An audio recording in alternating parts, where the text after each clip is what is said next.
Hello and welcome to Rallying the Forge. We have another Silver Bolts edition for you, and in this video we are going to be talking about self-solving creatures. A lot of times players will see these cards and consider them broken, and sometimes they feel like that they can be. They are typically very strong cards because they have the ability to solve their condition for some effect that they have that is desirable, typically. So I've got maybe 30 cards that are self-solving for the most part. I'll explain them. There's a few fringe cards on there. So yeah, we'll get into those, and then also if I missed any, please feel free to comment. Anyone who finds one that I missed that I agree with that is a self-solving card, I will give them a deck code. One per person, only first person to put a card down, not everyone naming the same card. So feel free to post a self-solving card I missed. It's very possible.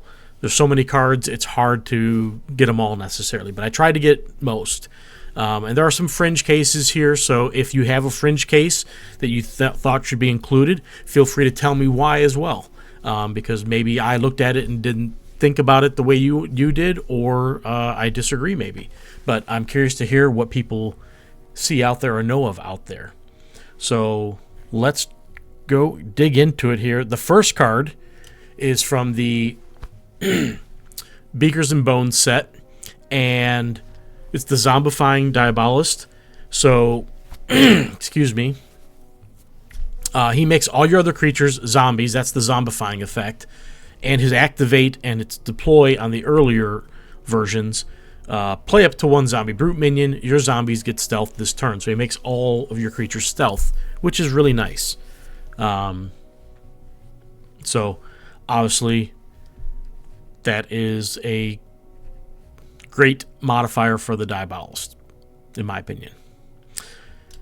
Then we have, this is an example of a fringe case, but I included it because I included some other ones that were kind of similar to it.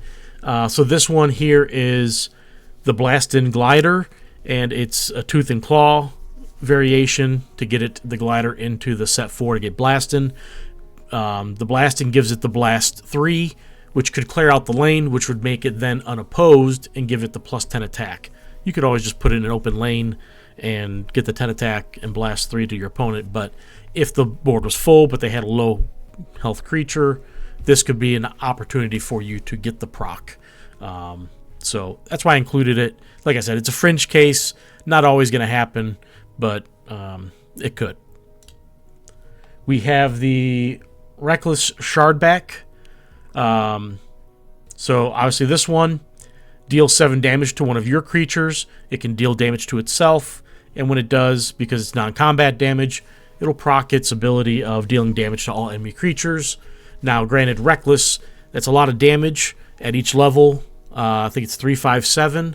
So, and you only get to do it once because it's on deploy. But you know, there are other Shardbacks out there that you can't do anything with, and you have to have other cards to proc them. So this is, at least it can do it itself, and at least get one trigger off guaranteed with it. So it is self-solving.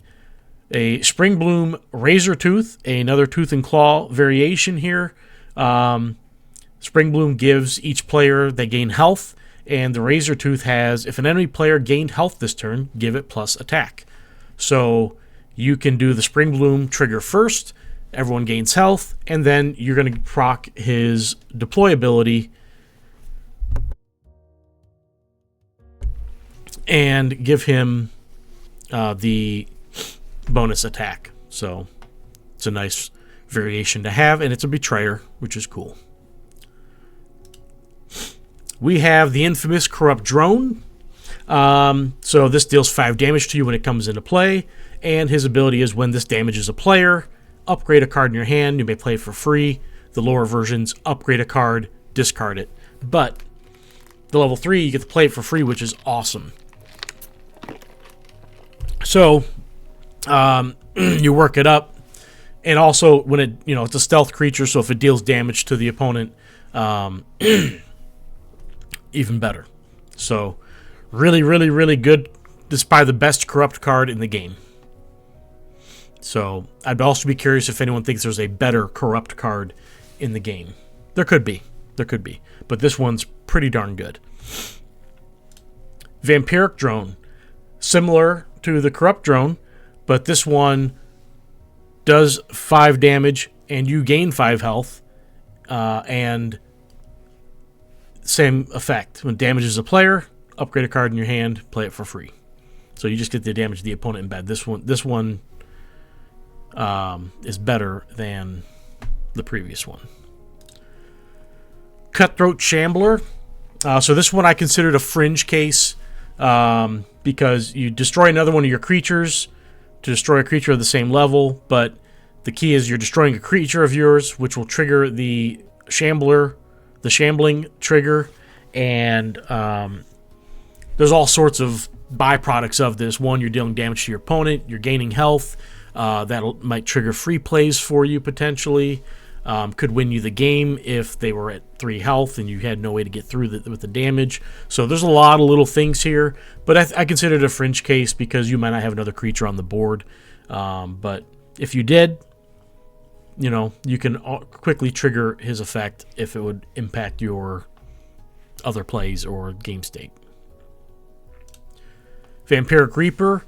So he deals damage to the opponent, you gain health, and when one of your creatures damages enemy player, you give it +7 attack. You give it plus attack at each of the levels. So obviously, he comes in, he's going to boost his own attack, so you're going to add that to his total right off the bat, unless they have some way to prevent you from doing that. But I don't think there's anything in the game that does that currently. So, yeah, he's going to boost himself right off the bat, which can be a nice boost on the attack. There's 7 here. He's a 14-12. That's much more formidable than a 7-12. We have the awesome Chaining Reveller. So Reveller you drop on the board. On the lower levels, each player gets to play a spell for free. But the cool thing about Chaining Reveller is when you play a spell, you also have the chaining trigger you can do second. So once you've played a spell, now you can go ahead and play another spell for free. And the level 3 here, you just play 2 spells for free essentially, which is really nice. So if you get that in a good spell slinging type deck, that could be really, really amazing. Mystical Apparition. This is probably the best apparition in the game that I can think of. I didn't think about. There was one I think I missed. I'm going to get it in here before someone else calls me out on it. But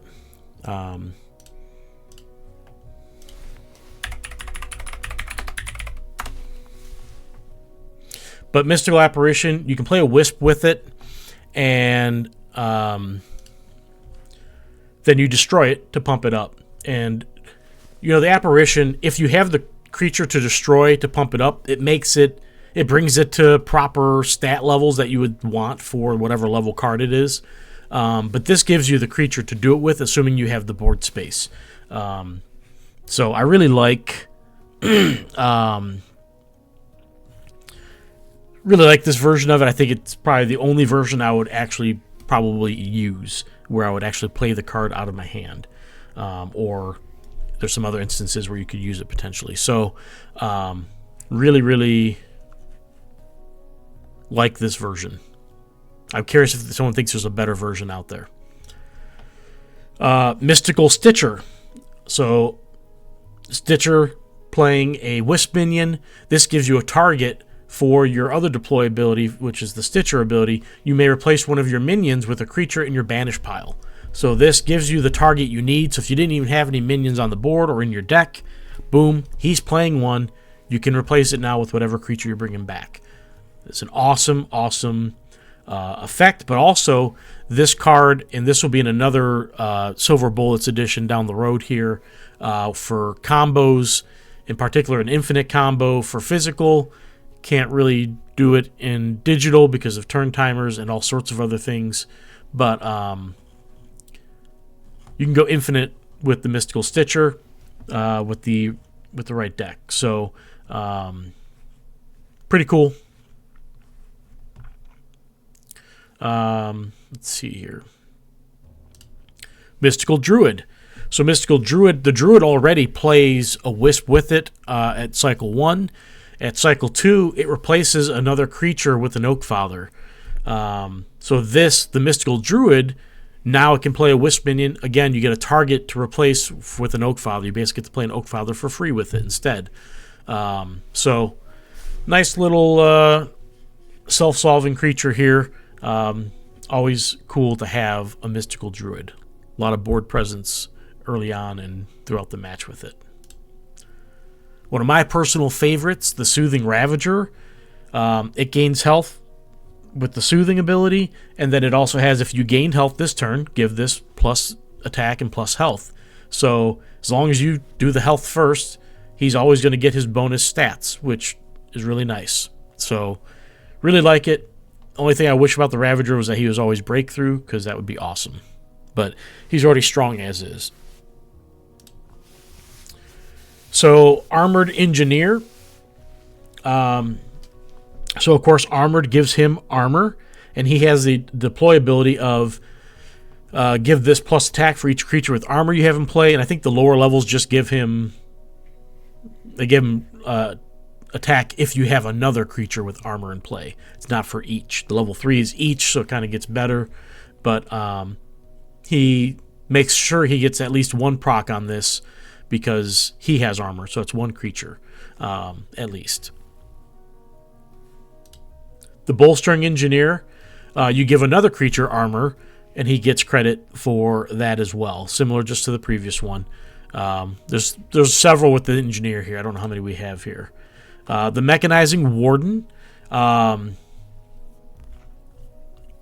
So this one, the Mechanizing, makes all your other creatures are also robots, and his deployability is you have another robot in play, give this +4/+4.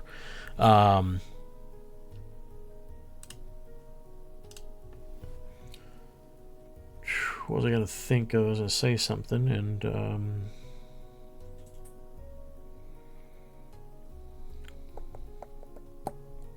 yeah, so this card in particular was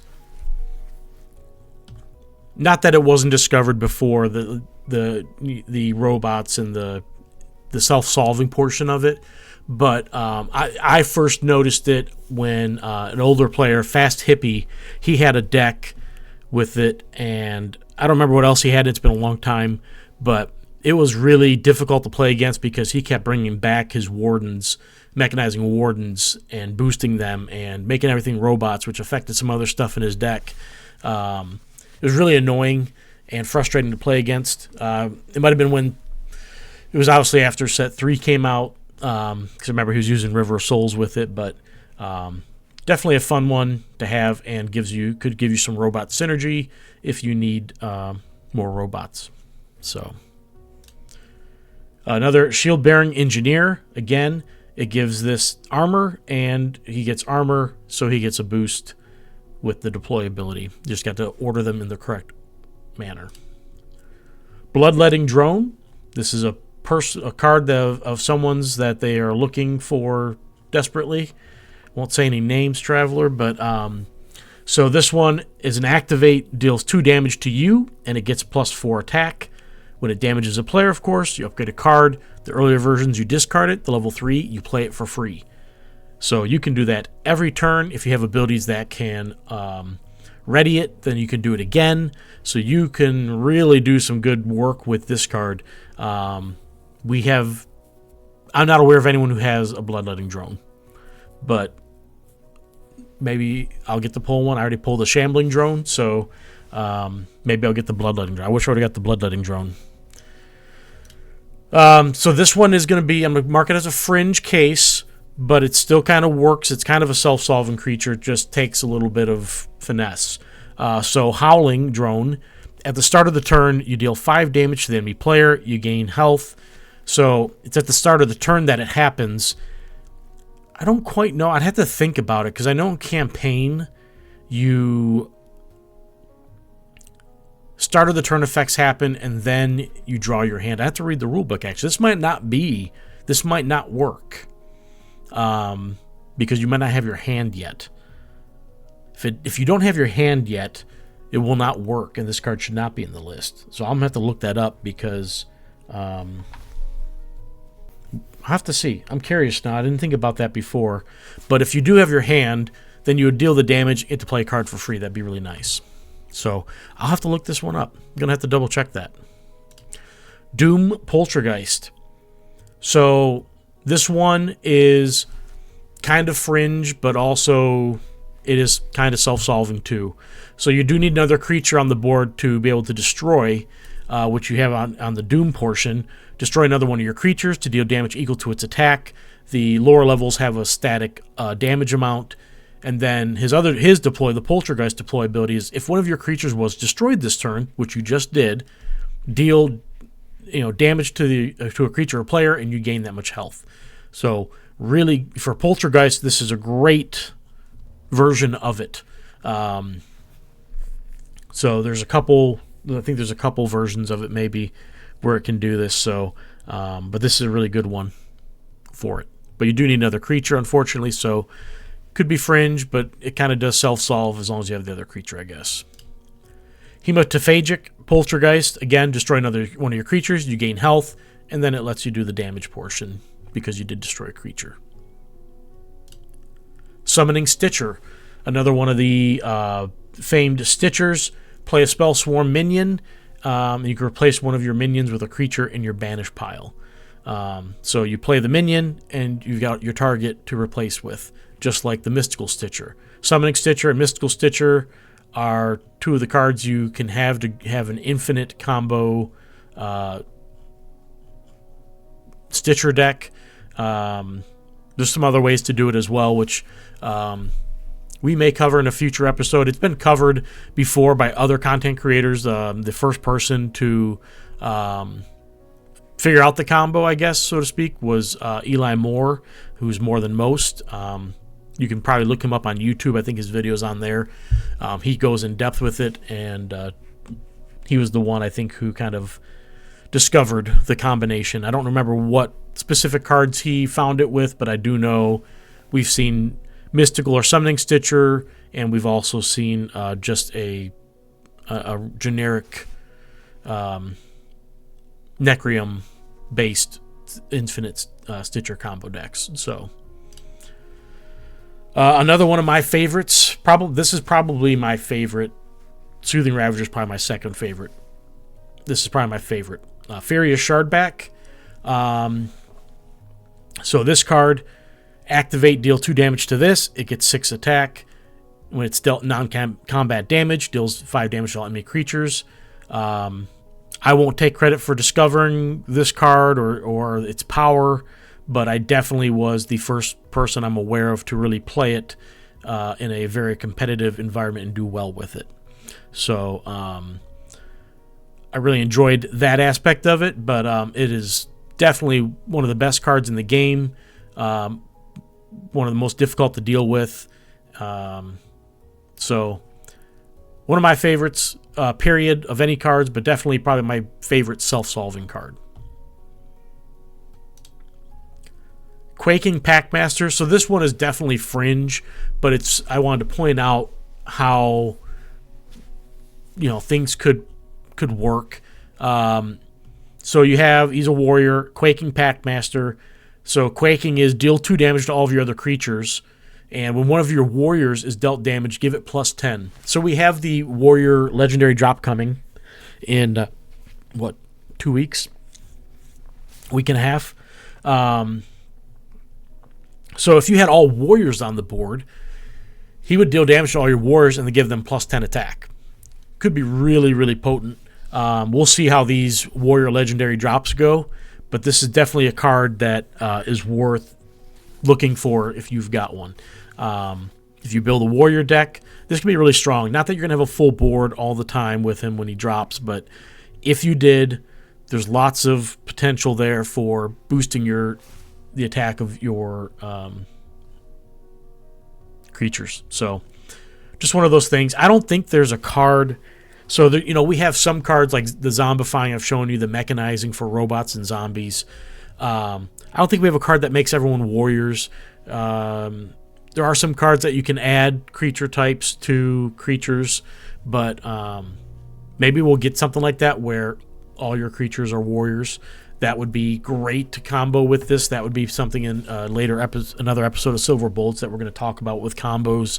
We'll cover a lot of stuff with those, but this one's definitely fringe, but could be really potent too. Summoning Druid. So I put the wrong version on here. I should have put the level 2, but you saw the Mystical Druid. So the level 2, you need a creature to replace. This gives you a minion to replace it with. You can see the level 3 here. You play the Spell Swarm minion, you play an Oakfather minion, so you just get 2 minions out of it. But the level 2, you have the Spell Sprite minion to replace with an Oakfather. So, my mistake on that. Why did it do that? Well, this card wanted to be small. Alright, so Horrific Spirit. This is another fringe self-solving creature. So, obviously, the Spirit's ability is if there's an opposing creature in this lane, destroy this. So, obviously, you have to play in an open lane. Or, Horrific gives it the ability to give the opposing creature minus attack and health. If this would kill the creature, then when it goes to trigger its Spirit deploy ability, the lane would be open afterwards, and you can keep it out there. So, kind of self-solves, or has the potential to. Otherwise, it's just a Spirit, and you're not going to do anything if you put it in an open lane. So, like I said, it's a fringe case, but I like it as a self-solving card. And this one wants to get big on me. Weird. Ferocious Engineer. So, Ferocious gives it, I think at level 3 it gives it attack and then armor. I think it just gives it armor at the lower levels. And then, of course, the Engineer deploy is give it attack. If you have a creature with armor, it will have armor. So it gets a nice... This one would get plus 12 attack. It'd be a 19-9 with 7 armor. Pretty nice for a level 3 drop. Inspirited Scrapper. So Scrapper is when a creature replaces this, give it plus attack. And Inspirited is you may replace this with another spirit in your banish pile. If you do, give it plus attack and health. So you can drop this and trigger the Inspirited portion, which will then trigger the Scrapper portion. And you can basically pull a spirit out of your banish pile and give it plus 10 attack and plus 4 health in this case. So Inspirited lets you do some really cool things. So that was definitely a unique one there. We have Inspirited Bartok. I'm just going to leave these big. Tired of fussing with it already. So again, Bartok is give the next creature you play this turn +8/+8. And you can replace it with another spirit in your banish pile. If you do, it gets +4/+4. So you can play him and pull a spirit out of your banish pile and give it +12/+12. Really nice ability. There are some really good spirits. And Spirit is in set 3, so you could pair this with something like a Hantu and bring out the level 3 Hantu that they killed off, and basically bring it out with +12/+12. Really nice. Roaring Mastodon. Mastodon's a really fun card. So Roaring gives another creature plus attack and health. And then his ability is, at level 3, it's an activate, and it gives this +3/+3 for each creature you have in play with increased attack. The level 2 is, if you have another creature with increased attack on an activate, it gets plus stats. And the level 1 is a deploy, if you have another creature. So you can give another creature increased attack with his Roaring ability, and then he always triggers at least once. So... And that is the last one. Is that all 30 already? Wow. I didn't expect that to go so fast. So, yeah, I had one that might not be. I have to check the rule book for the exact order. But otherwise, almost 30 cards that are self-solving. And like I said, some of them are fringe cases, but there's at least 20 solid creatures that self-solve and can get extra benefit out of their abilities, or instant benefit out of their abilities because of that. So if you were looking, sometimes you've definitely seen some of these cards in play and you're like, wow, that's really powerful. Well, now I'm showing you a bunch more that you could potentially use and build around. Look through your collection, find some of these cards, and maybe build some unique decks with them to try to maximize some of that potential. That's all I've got for this episode of Rallying the Forge. I appreciate you guys being there. Remember, if you know of another self-solving card that I did not put up here, feel free to post it. And if it's maybe a fringe case, tell me why you feel that it should be included. But happy to check out all the comments. Looking forward to it and seeing if I missed any or not. I'm sure I missed something. But remember, you can get a deck code if you find one that I missed, including the fringe cases. There were definitely some I did not include that could have been maybe fringe cases. We'll see. I'll have to agree with you or not agree with you, but feel free to comment and let me know.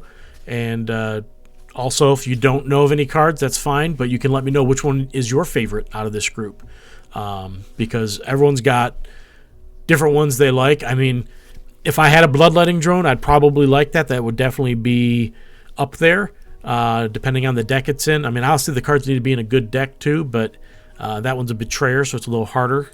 But my favorite's definitely Furious Shardback, and the Soothing Ravager right now is probably second. If I had a Bloodletting, that would definitely be top 2. If I had it in a good deck, it might just be the top. So let me know what you guys think, and looking forward to it. So have a good one, and I'll catch you guys later. Thanks.